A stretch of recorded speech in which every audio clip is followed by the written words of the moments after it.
Barnstaple Rd is set up as the main cycle route between Five Dock and the Bay Run, but let's consider an alternative option, Noble Street, which runs parallel to Barnstaple. And in this case I've got the stopwatch running, and we're going to see how long it takes from Warringah to ride casually down to the Bay Run via Barnstaple, and I'll give you the answer right now. It's about 2 minutes, even following this slowpoke going through the lights. Now, what's the issue with going down Barnstaple? Well, in the mornings coming down through here, it's nicely resurfaced road on Ingham Street, and you get some drivers that get very impatient and want to go barrelling through, either going straight ahead at this roundabout or hanging left and running down to Henley Marine Drive.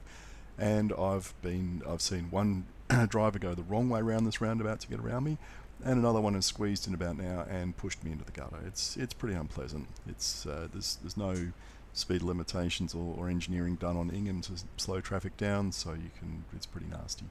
Second thing is along here, you get people who are rat running down to Heath Street or First Ave, and this section in particular, you've always got cars parked on the left there, and you've got to stay out wide of them so they don't get doored. But you've got people, like I said, who are rat running, either coming from Five Dock or down Ingham, and they will overtake here regardless of whether there's oncoming traffic. I've had quite a few close passes along here, and it's not the best. Even though this is a nice, reasonable downward slope, so you can pick up a bit of speed here, and a really fast cyclist could hit 50 kilometres an hour, that doesn't deter people that want to be going down here at about 70. The other issue you've got to stay wide for is you've got these side streets here, and you've got people that poke out of there in the morning, and they don't bother stopping and having a good look. They just come out, and if they don't see a car, off they go. They're not looking for people on bikes. And here we are, we're almost at the bay, and like I said, I've been taking it pretty easy coming down here this particular day. It's a Sunday. I'm just getting over the flu, so I wasn't hammering it. It was just kind of granny gearing it.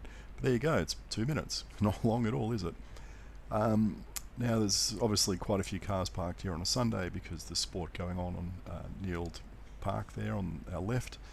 But normally there's not a lot of cars parked along here. Now what I'm going to do is hang left here and go back up Noble Street. And this is the way I've taken to commuting home. Well, at least I was when I was living up in Warringah Street. And I found this was just a much more pleasant street to ride up, because there's a heck of a lot less traffic on it, and the traffic tends to be moving a lot slower, and because you've got a slight uphill slope here to get up to Five Dock Park, going up Barnstaple you're normally not going up that fast, and you've got the usual problem. You've got cars parked on the left, you've got to get around them, and you've got some pretty impatient people coming up Barnstaple at high speed. When I mean high speed, in some cases I reckon I've seen someone doing about 80 or 90 kilometres an hour going into the roundabout at Ingham Avenue. You're really flying, and you're stuck with cars on your left, which you're trying not to get too close to, and there's traffic oncoming, and you've got people wanting to overtake you, and it's just not good. So I prefer Noble, and in down the bottom end of it, there's usually the road is wide enough that people can overtake you safely. But you then get into this section where most of the time you've got cars parked on both sides of the road, and it narrows quite considerably, and you can see essentially it's a one-way street when it gets down to this. One problem, of course, is getting across this road if you're on a bike.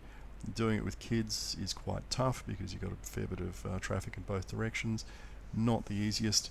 It would make a good kid-friendly street to ride down because you've got the playground on the right hand side there. Why there's so many cars parked on the side of the road along here is beyond me. I don't know why residents aren't parking them off the street in their garages or in their driveways.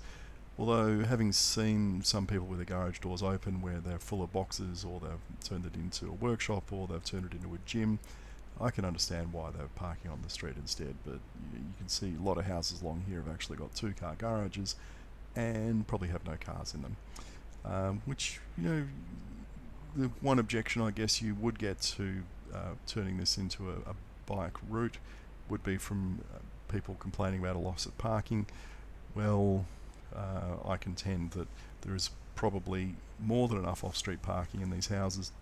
People are just being lazy, and it's more convenient for them to park out on the street, and I can completely understand that, but I don't really know if it's council's role to just provide people with street parking because they're too lazy to open up their garage.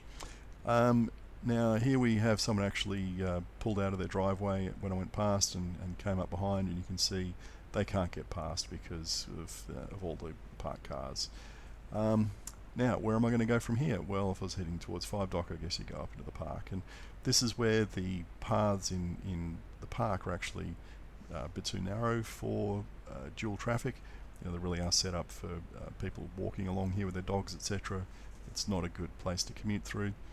If you're going through to 5 Dock or Concord, you'd want to be bearing right here and popping out on the corner down on Ingham Avenue.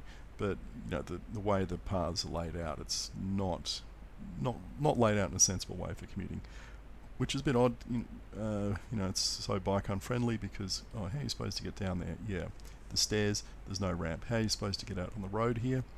Yep, there's no ramp, and I just stopped there because there were some drivers getting angry at each other at the roundabout there. And the only way to get out on the road is to ride down here to the crosswalk and pop out at the pedestrian crossing. So not well laid out. But anyway, there you have it. Barnstaple versus Noble Street. Noble, I find it's good if you're coming back towards 5 Dock. Not so good if you're going the other way. But there's no reason why we shouldn't be able to have Barnstaple as the downhill road, which is quite good, and Noble as the way coming back. But obviously there'd have to be quite a bit of work done to make that a possibility.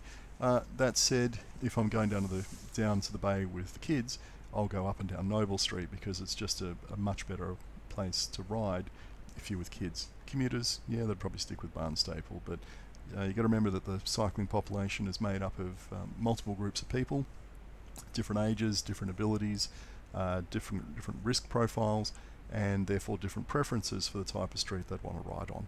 And whilst Barnstaple might be quite suitable for middle-aged males who are confident and fit and are commuting long distances, it's completely inappropriate for people who aren't fit or who have got kids, or got to say it, women who don't want to go and risk riding with running drivers, and you can completely understand that. So that's why I think Noble needs to be factored in as a secondary option for all the people that aren't risk-taking lunatics who want to go at high speed.